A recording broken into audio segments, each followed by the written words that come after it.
If you're looking for an insanely good looking sports lid without that insane price tag, then I've got the one for you. This is a Spada SP18.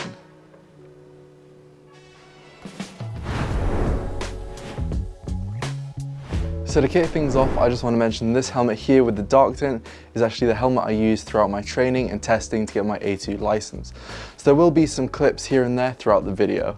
And before I get into what I really liked about the helmet, I'm just going to list off some of the specs so you can get a better idea of the lid. It is ECE 2206, so that means it complies with all the UK safety regulations.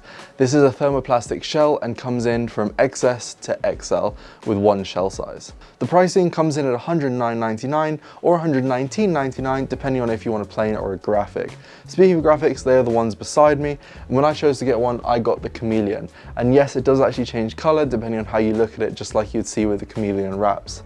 I find it hard to describe these helmets in words, but if I was to put like a sentence to them, I would say super futuristic modern sport bike.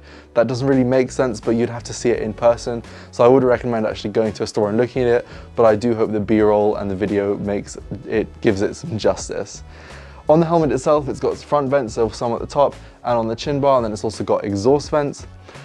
The visor on this is anti-scratch and UV protectant, and as you can see, it does actually have an option for a dark tint, which is not real legal by the way, as well as a clear tint that comes with the lid. Speaking of the visor, it actually is pin lock ready, so you can chuck one of those in. There is also a tab at the front, so you can use either hand to open it up, and there is a lock on the helmet, so you don't have to worry about it flying open in higher winds. If we move on to the inside, you've got removable and washable cheek pads and liners, as well as a micro ratchet. Speaking of the inside of the helmet, there is actually a drop-down sun visor, so if you don't want to rock the full dark tint, you can just stay with the clear tint and have a drop-down sun visor so you can move it up and down whenever you please. As I mentioned before, I've used this helmet extensively in my training and testing to get my A2 license, and I cannot recommend it enough.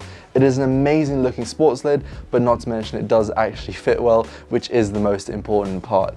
If you want to have a look at it, come in store. I would recommend looking at it in person. It is an extremely cool lid. But yeah, let us know what you think about the helmets in the comments. If you find one that you like on the website, put the link below and let us know. I hope you liked the video, subscribe, ride safe, and we'll see you all soon.